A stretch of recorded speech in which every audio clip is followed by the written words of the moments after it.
It's always good to finish off a project by being creative. So let's think about the lever crane and then where it would be used. It would be used in a particular scenario. So what would the scenery be like around the crane? Where would it be? And what would you see in the background where the crane operates?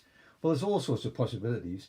And if we just take some bits of plain paper or card or coloured paper and then draw the shapes or cut the shapes out that we need, then we'll put them in the scene with the crane. So for example, if the scene was where the crane would load a ship or unload a ship, then you might need a ship in the background. So that's just a silhouette cut out, but we could add all of the sort of detail onto it, the windows, the portholes, an anchor chain, all sorts of things like that. That could be in the background. You might need people. So do some simple cutouts of people.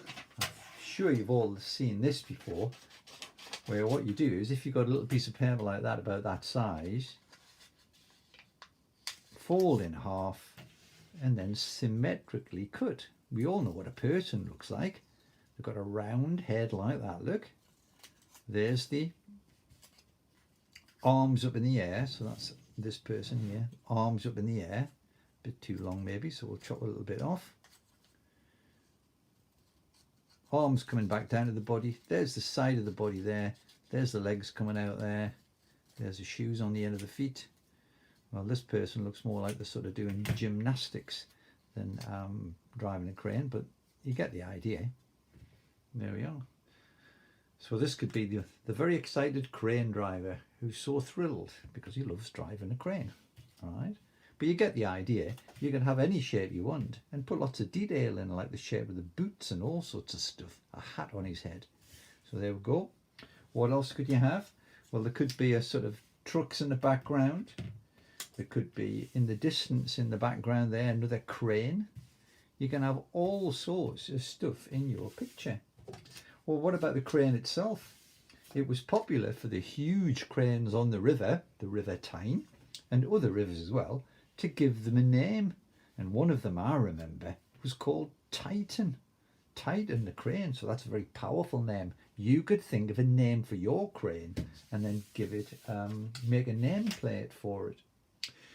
Then the crane itself. So all that could be the background look, but the crane itself could also have parts attached to it. Oops, we mentioned Titan, didn't we? I suppose Titan would go on the arm of the crane like that. And then here's the crane driver, and here's the levers, and then maybe there's all sorts of other things you could add onto it. So have a good think about that, and have a think about the scenery that you might want to add. Another way to make scenery stand up, of course, is to take a piece of card, put a fold in the back, and then rest. So if that was going to fall, all you've got to do is rest something around the back. So there's a bit of blue tack, look. There it goes. Now that's going to stand up, and then we can create our scene here. Don't think he should be standing in the water, because if that's where the ship is, that's where the water is. But you get the idea. We're going to have all these little items in various places, the nameplate on, and then the crane in the scene as well. So you won't get a very good view of that, but let's try and rotate it around a bit for you. And then the crane would be part of that there. The mighty Titan. I'm sure you can come up with your own creative ideas. It needn't be a scene of industry. You might want to do a scene where it's sort of a fun use of a crane, and that could be that sort of fishing game idea. Maybe the crane at sea, catch